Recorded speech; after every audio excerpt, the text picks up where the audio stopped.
Je vous assure, mais je vous assure que la dernière, je l'ai vue sur aucune vidéo. Pourtant, pour moi, c'est vraiment la plus importante. Bonjour à tous et bienvenue, je suis Nathan, votre coach corde à sauter. On se retrouve aujourd'hui pour voir ensemble les 5 erreurs les plus fréquentes et qui sont absolument à éviter quand vous débutez la corde à sauter. On commence avec la première erreur qui va être la longueur de corde. Alors oui, ça paraît tout bête, je suis sûr que vous savez déjà ça, mais la longueur de corde, c'est quelque chose qui va être vraiment important.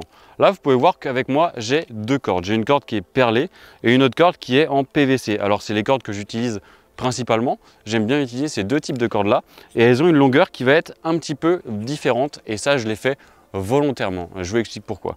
Déjà, tout simplement, on va voir comment déterminer la longueur de corde et la bonne longueur de corde. Pour déterminer la bonne longueur, vous allez mettre votre corde au milieu de votre pied, comme vous voyez juste là, et on va venir voir pour que ça arrive en fait au niveau du croisement de l'aisselle. Quand ça arrive sous l'aisselle, c'est que c'est bon et que vous avez une bonne longueur de corde. Et là, vous pouvez voir juste avec celle-ci, hop, que si je fais exactement le même test et que je regarde la longueur, tac, j'arrive un tout petit peu en dessous et j'ai fait ça volontairement parce que du coup, cette corde-là, elle va passer tout juste sous mes pieds quand je vais faire mes mouvements de corde à sauter et du coup ça me force en fait à avoir toujours un bon mouvement, toujours des petits sauts et en fait ça me permet juste de me dire bah là en fait tu as la corde qui passe parfaitement sous tes pieds, donc si ça bloque c'est simplement que c'est toi qui n'es pas bon. J'ai fait ça volontairement parce que aussi ça m'entraîne en fait à toujours avoir un mouvement de corde qui va être bon et pas un mouvement de corde du coup qui va être trop relâché ou alors au contraire trop crispé parce que je sais qu'en fait la corde elle passe tout juste sous mes pieds. Ça je l'ai fait exprès et généralement j'utilise plutôt celle-ci qui est aussi adaptée mais un tout petit peu plus longue parce que comme vous le savez quand on vient faire des figures, tout bêtement, si on vient faire des figures où on va venir croiser par exemple les bras, et ben la longueur de corde en fait elle va être du coup réduite. Et si on a une corde comme l'autre que j'ai qui passe tout juste sous mes pieds, bah forcément dès que je vais faire des figures en fait la corde elle va s'arrêter et ça va être plus compliqué. Donc c'est simplement une difficulté que je me rajoutais en plus. Et il y a également en fait tout simplement des cordes trop longues qui vont venir traîner. Parce que vous savez qu'en fait une corde, bah, le but c'est aussi de limiter les frictions au sol. Quand une corde va venir taper, le but c'est qu'elle tape tout juste en fait sous nos pieds. Alors que si vous avez une corde trop longue, elle va venir taper le sol 2 mètres devant vous et elle va traîner tout le long, elle va gratter pour passer en dessous. Et du coup forcément ça ne va pas être utile. Si vous savez pas comment régler votre longueur du corde en fonction de la corde que vous avez, parce qu'il y a beaucoup de types de cordes, des cordes qui auront des fils d'acier à l'intérieur, des cordes en PVC comme celle-ci, des cordes en corde aussi tout simplement. Je vous invite à regarder dans la description une vidéo que j'ai faite sur le sujet pour expliquer comment régler sa longueur de corde. Ça va être vraiment intéressant et on passe maintenant à la deuxième erreur. L'erreur numéro 2, ça va être la position du coup des épaules et des bras. En fait tout simplement des coudes qui est une erreur assez fréquente. On peut voir sur beaucoup de vidéos des personnes qui ont leurs bras qui viennent bouger parce qu'en fait c'est aussi un mouvement qui est naturel en fait quand on commence la corde à sauter. On sait que c'est un mouvement de bras, enfin un mouvement du coup de bras, je dis un mouvement de bras, moi-même je m'embrouille, c'est un mouvement de poignet, mais vu que c'est un mouvement de rotation, bah en fait on est habitué nous à faire ça. Quand on va venir s'échauffer par exemple, on peut venir s'échauffer les épaules comme ça ou alors comme ceci et du coup logiquement quand on sait qu'on doit tourner avec une corde, et ben on se dit je viens tourner avec mes bras et mes épaules, mais non, c'est pas la bonne solution. Il faut venir bien tourner avec nos poignets. Ça c'est un mouvement qui peut être compliqué, mais il va falloir vous forcer à venir, vous voyez, là j'ai mes bras qui sont tendus, à venir coller mes coudes et à venir sortir mes bras comme ceci. Et là, je viens uniquement tourner avec mes poignets. Comme ça, je sais que j'ai une bonne position. Je vous montre rapidement. Là, vous pouvez voir que c'est uniquement mes poignets et les mouvements de mes poignets sont vraiment réduits. Là, je bouge presque pas. C'est limite comme si je bougeais pas mes poignets. Et en fait, pour venir accélérer, je vais venir tourner mes poignets de plus en plus rapidement. Vous voyez?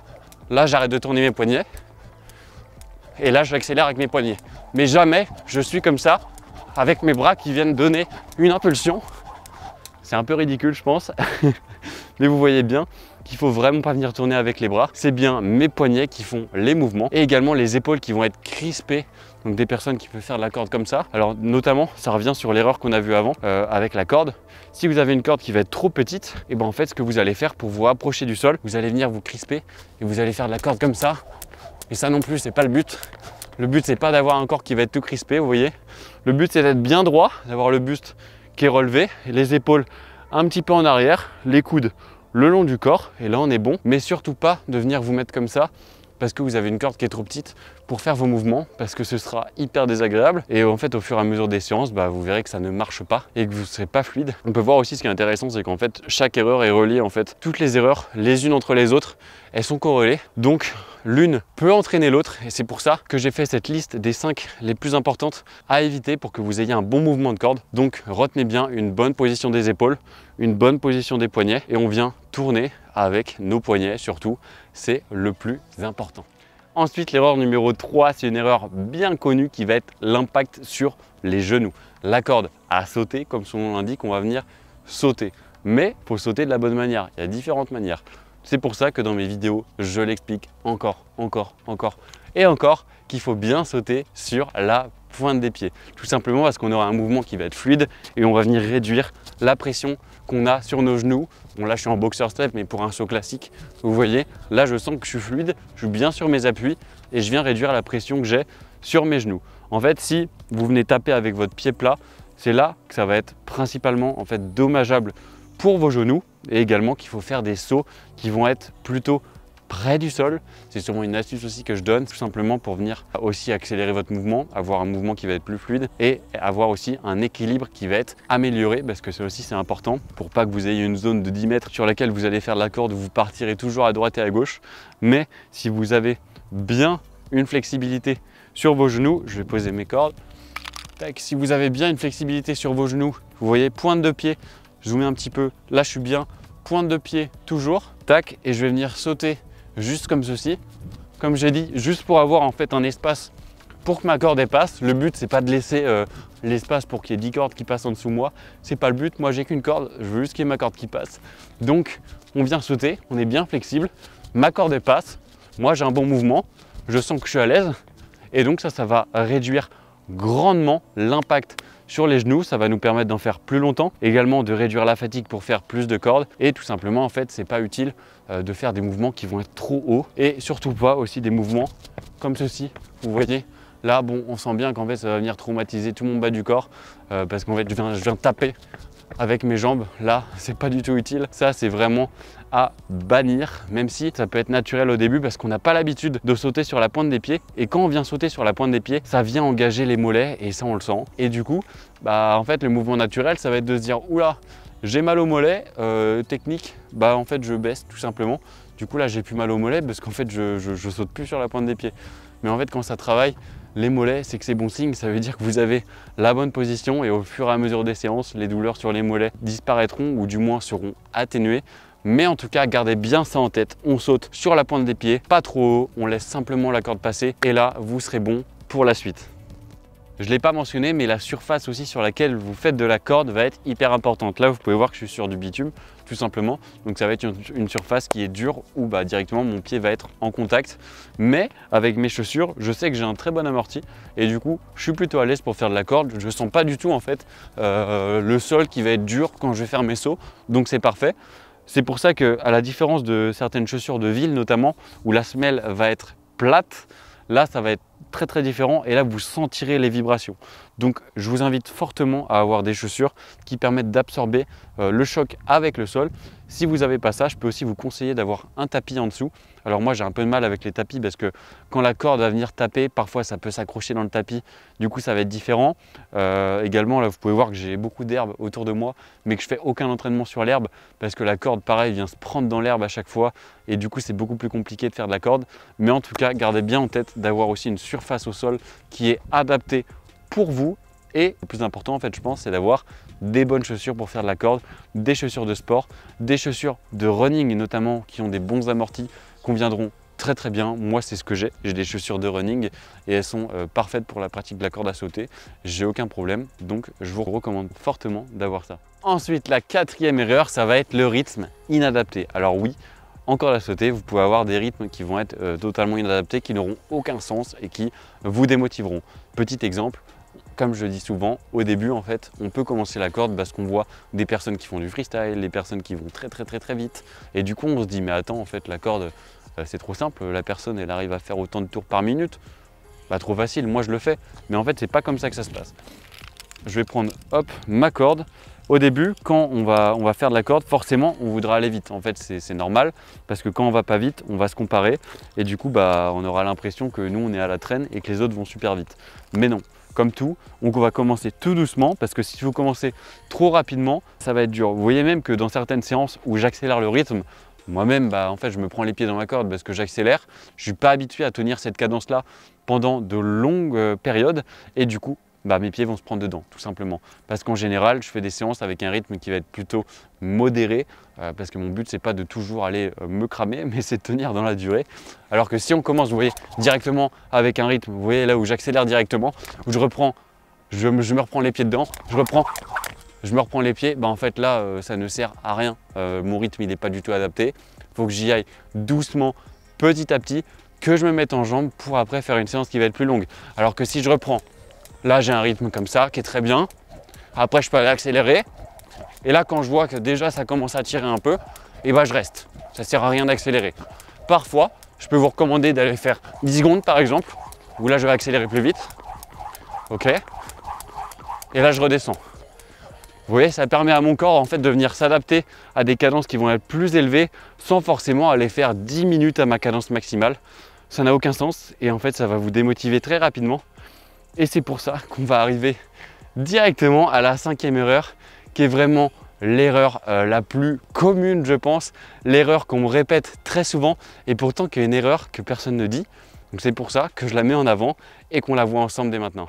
On termine donc avec l'erreur numéro 5, vous vous attendez peut-être pas à ça, mais c'est simplement de ne pas s'énerver. Ne pas s'énerver, tout simple. En fait, la corde à sauter, c'est un sport qui va être énervant au début. Je l'ai vécu, je suis passé par là, ma corde s'est arrêtée des dizaines, des centaines de milliers de fois, peut-être, mais en fait, on reprend, on continue, on sait que c'est comme ça qu'on apprend. Par exemple, si pour d'autres sports, ça va être autrement, par exemple la musculation, on sait que ça va être quand on n'arrive pas à soulever une certaine charge, ou là, du coup, on va être frustré parce qu'on n'arrive pas à soulever cette charge-là. Il y a plein d'exemples dans tous les sports. Mais en corde à sauter, ça va être que notre corde s'arrête. Et c'est chiant parce qu'en fait, il faut relancer la corde à chaque fois. Encore, encore, encore. Quand notre corde se prend, en fait, on n'a pas envie de ça. Nous, on lance notre entraînement de corde à sauter, on veut juste faire de la corde à sauter. Mais, bien évidemment, la corde va s'arrêter. Et c'est normal. Donc, surtout, ne vous énervez pas. Reprenez, c'est dans le rythme normal. Vous pouvez voir que quand je fais de la corde et qu'elle s'arrête, parfois, je reprends en faisant ce petit mouvement-là qui me permet de reprendre un petit peu mieux. Alors que parfois, en fait, quand votre corde va se prendre dans vos pieds, elle va être un peu emmêlée. Et du coup, si vous reprenez directement, hop, votre corde elle va se reprendre dans vos pieds. Et là, vous reprenez, votre corde elle se reprend dans vos pieds. Et là, vous allez dire, j'en ai marre, j'arrête tout, je lâche ma corde, je vais faire un autre sport. Mais non, reprenez simplement en faisant ce petit mouvement, vous reprenez bien. Ce que je peux vous conseiller de faire aussi, ça va être quand votre corde va s'arrêter, quand votre corde se prend dans vos pieds, reprenez en faisant un saut un tout petit peu plus haut pour mieux repartir. Parce que votre corde, elle peut être, vous voyez, en fait, une corde, c'est pas tout lisse, ça ne fait pas forcément la forme parfaite pour passer sous vos pieds. Mais quand elle est en mouvement, là, elle a la bonne forme et elle suit un mouvement du coup qui va être très fluide. Vous voyez, là, elle est un petit peu difforme, alors que quand je prends comme ça, là, elle a un mouvement qui est parfait. C'est pour ça que je vous recommande d'aller sauter un tout petit peu plus haut au début. Comme ça, votre corde va prendre de l'inertie et après, elle passera tout simplement parfaitement sous vos pieds.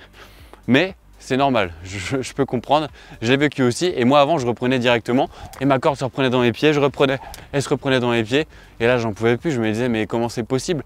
Il y a 5 minutes j'arrivais à faire de la corde pendant 10 minutes d'affilée et là j'arrive même plus à faire 3 tours de corde d'affilée. Et donc c'était beaucoup d'énervement, il y a eu des cordes qui étaient parfois lancées par terre, mais maintenant j'ai appris et quand d'autres personnes me parlent et qui me disent oui je commence la corde à sauter, je dis attention, je sais ce que tu vas faire, je sais exactement, je suis passé par là, ne t'énerve pas, tout va bien se passer. Désolé pour la coupure, je vous reprends le lendemain de cette vidéo parce que le micro s'est arrêté, je m'en suis rendu compte au montage, donc je finis cette vidéo là. Décidément, je disais que la 5e erreur, je la voyais nulle part et même ma caméra me coupe pendant que j'en parle, c'est quand même assez marrant. Mais en tout cas, j'espère que ces 5 erreurs là vous auront plu et que maintenant vous arrivez à les identifier chez vous pour ne pas les reproduire et toujours optimiser votre pratique de la corde à sauter. Je vous invite à consulter mes autres vidéos et notamment mes entraînements et à me suivre. également à consulter dans la description tous mes liens utiles, notamment mon guide d'achat corde à sauter et mon guide du jumper qui vous seront super utiles pour votre pratique de la corde à sauter. Moi, je vous dis à très vite dans une prochaine vidéo. C'était Nathan, votre coach corde à sauter. Ciao!